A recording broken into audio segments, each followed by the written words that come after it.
I feel like for me, I was kind of in a tough place because I felt like, especially before internship, the biggest thing that you have is like your capstone, which is definitely, yes, put that on your resume. Like put your capstone on your resume, know it front and back, like be able to explain what it does, the inner workings and things like that. Like that is definitely one. Think about things that you would add to it later. Like don't let it just be like, and now we're done. Think about what you would continue to do if you had more time. Like think about the things that employers are going to want to know.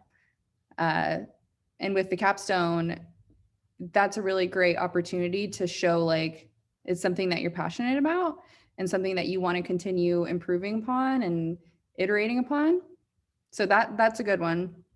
I would also say, at least my personal strategy, not to have like a million different projects.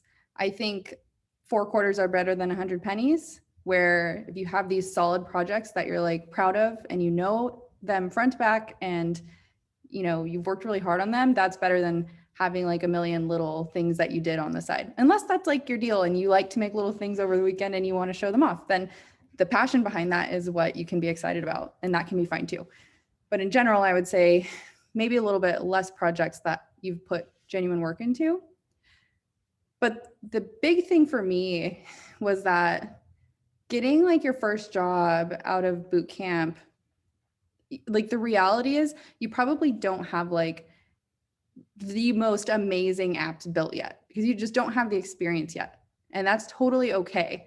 So don't focus too much of your resume on the projects because they're just not going to be as valuable as all the rest of it. All the communication, all of your ability to interact with people, all of the reasons why people would want to work with you are not going to be from your tech skills. They know that it's because you still need to learn and they're hiring you because they're willing to teach you.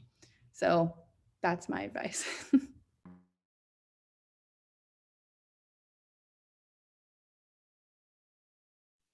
I'm piggybacking on what Rachel was saying. I definitely think that, yeah, not trying to have like immaculate projects out there. Um, we did it's been a while, but we did a couple little like games. Like there was a tic-tac-toe game and some other little, I don't know, fairly simple little games like that that we built in the class. And so something that I did on my personal site was made like an arcade section, and I put all those in there and added little features and things, styled them up a little better, and then just followed a few more tutorials for a few more to like round out the page. So I had like 6 maybe, just little games on like an arcade section. And it was an interesting challenge too, because like mounting those like little React components within components on like one page and getting them to not get muddled up with each other was a good challenge. And then just like pimping out my personal page as much as I could. Like every link was, every button was awesome, like had these hover effects and like pictures were sliding in. Like I just like poured hours into that. And I figured that was the place to put my time and effort, was to just, because they're definitely going to go on there. So they're going to go on there, make it cool. Yeah, for me, it was, talking about the capstone project, but also, like Rachel said, take it to the next level if you can. Look at the newest trends of stuff out there. Like, what is it that's popular now? Tailwind CSS or something like that. Like, try to incorporate that into your project and say, like, I made a mobile friendly website that, looks fantastic on a desktop or something like that.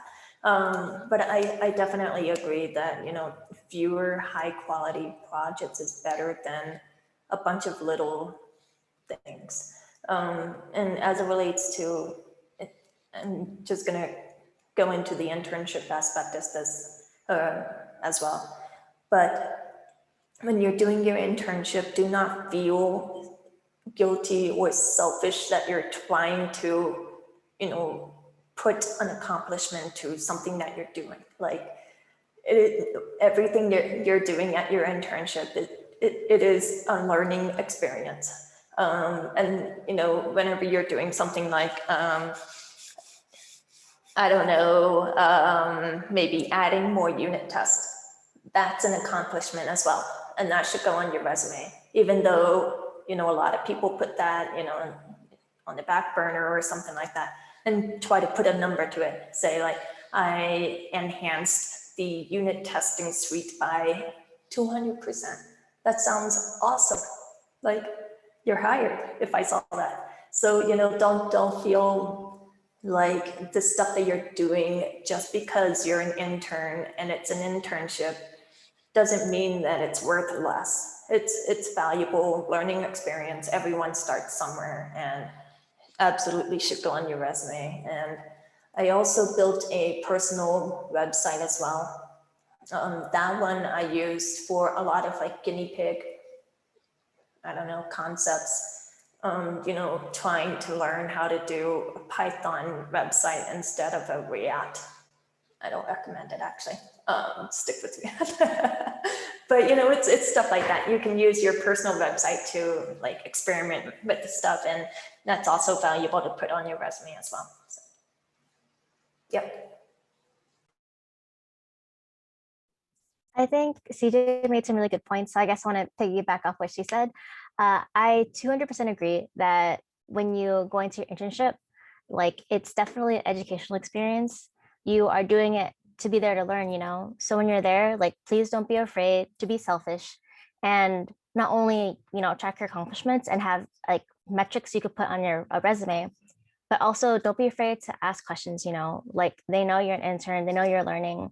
And I feel like the interns who learn to ask questions sooner, you know, I know everybody has imposter syndrome, but I just want you to know that when you're there, you're expected to be learning and getting an education from that. So don't be afraid to ask for help when you need it, you know, like really make that time worthwhile for you. And then I was kind of in a weird like limbo because I was hired pretty soon after my my graduation date, so I didn't get to really work on projects. But one thing that I've heard that a lot of my like cohort mates are doing is like they do go back and redo their old projects, and you know, people talk about getting like, you know, little green squares on GitHub. If that's really important for you, one good strategy is just going through tutorials, because when you go through tutorial, you are creating things, you are pushing things up, and you can always, you know, make that little app your own, you know, adding your own little flavor. So that's always really helpful too.